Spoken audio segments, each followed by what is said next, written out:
Today we're focusing on the hard-hitting Tempus Torrent marksman rifle that was added as part of Modern Warfare 2 and Warzone 2 Season 2 update. And the reason why I want to focus on this gun is because I did my top 10 loadouts yesterday, and a lot of people said, hey, what about the Tempus Torrent? So I thought it would be worth taking a look at what makes it so dominant, but also some of its big weaknesses that can hold it back. But if you can get over those things, you're going to enjoy this weapon. So if we look right here, we have the Hemlock, which is standard build that we would have in our video from yesterday. And then we know this is the long range meta. It's relatively easy to use, and that's what makes it, that's one of the most important parts for something to be meta. If it's super hard to use and only like 1% of players can use it, that's very unlikely that weapon will fade into meta, since the Hemlock is so easy to use because of the recoil and the manageable fire rate, where it's not too punishing. Usually you get under 600 RPM. That's when it gets a little bit hard, and this kind of falls in line with the AK-47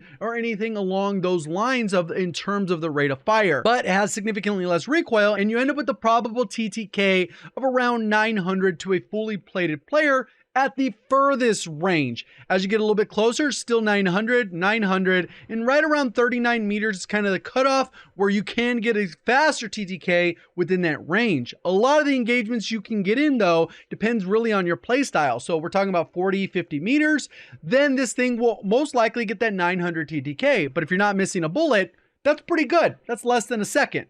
When it comes to the Tempus Torrent, we end up having some ridiculously fast TTKs. You can get a TTK of 380 if you get 3 headshots, no missing, 100% accurate, and that's within 50 meters, and that's huge. That's crazy that you can get that, but realistically, if you're gonna get 3 headshots, that means the person's not shooting you, they're standing still, and there's no flinch or any of those mechanics going on, and you manage to hit all 3, which is kind of hard to do if you're maxing out the trigger cap of 316, which ends up being about 5 taps per second. And I think the average player could probably hit around 7 taps per second, and really skilled players 12 to 14, and then get towards that 600 fire rate. But it doesn't matter with this gun, you'll still only be able to get 316 regardless. And this is kind of where this thing can do crazy things, is because even at the close range, you're going to get a 570 TTK up to about 50 meters, which is crazy fast. But in reality, that's going to be a little bit harder, because with semi-auto, you have to spam the trigger or you have to spam the mouse,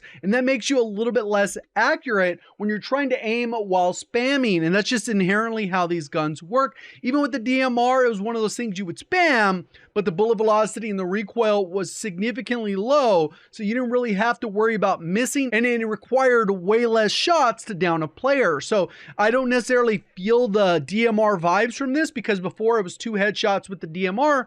This one, you would even need 3 headshots at the furthest ranges, and pretty much at all range, if you get 3 headshots, you will get a down. But when it comes to these TTKs right here, you're realistically, where this is going to shine is within 71 meters, which is kind of a crazy range, but easier said than done. And if you like seeing things more graphically, True Game Data site has it available, where you can kind of see how the TTKs mesh out. And this red line is the Tempus Torrent compared to the ISO Hemlock. And this is with the assumption of max trigger cap and the assumption that you are not missing, so 100% accuracy. Keeping in mind that with slow fire rates like the 300s, you get penalized by 150 milliseconds for every missed shot, which is kind of crazy how much that can add up, because a lot of times you can die within that time. So you have to be really skilled. But if we look over here, we can kind of see how this builds out, and it does pretty good up to that 70-ish meters. So you can kind of see how the trigger cap goes, so you kind of feel where that is. So even if I spam this as fast as possible, it won't go any faster. I'm probably doing about 10 taps a second, and it automatically will default to that 316 or whatever that was. So pretty much when here, you're going to be able to aim, control the recoil, and be able to hit targets at range. Keeping in mind that's 50 meters, it will be a little bit of a skill thing, but this does have the what the hell potential. When you kill someone, they will say something in the kill cam. Keyboard and mouse is probably going to be a little bit easier for this weapon because of that. So if you just want something dominant, you can click heads and go that route.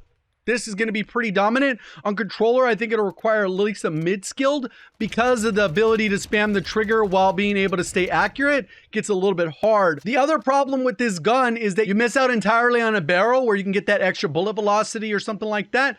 But in this case, this is kind of the build I would run. And it gets you about 1,000 meters per second in terms of muzzle velocity, which is pretty solid. And Ashika Island, this thing could probably dominate. You kind of just got to be really wary because it requires sniper ammo. So since snipers aren't really meta, you're going to have trouble finding ammo sometimes. So you kind of just got to account for that by holding on munitions or have somebody and you store an extra tab of ammo, because you'll burn through bullets pretty quickly if you treat this like a regular assault rifle. So is it worth trying? Yes. Is it overpowered for what it does? Yes, but it requires a good amount of skill. So more than welcome to go ahead and try it out. This is kind of my build with recoil stabilization, gun kick for the high velocity, just so we get a little bit better bullet registration. We're really trying to solve for recoil steadiness as well as recoil smoothness. Even though those things aren't doing the huge things, at least we're getting a little bit of benefit out of this. The Socken, we're going to idle aiming stability. Sprint to fires really for point blank hip firing,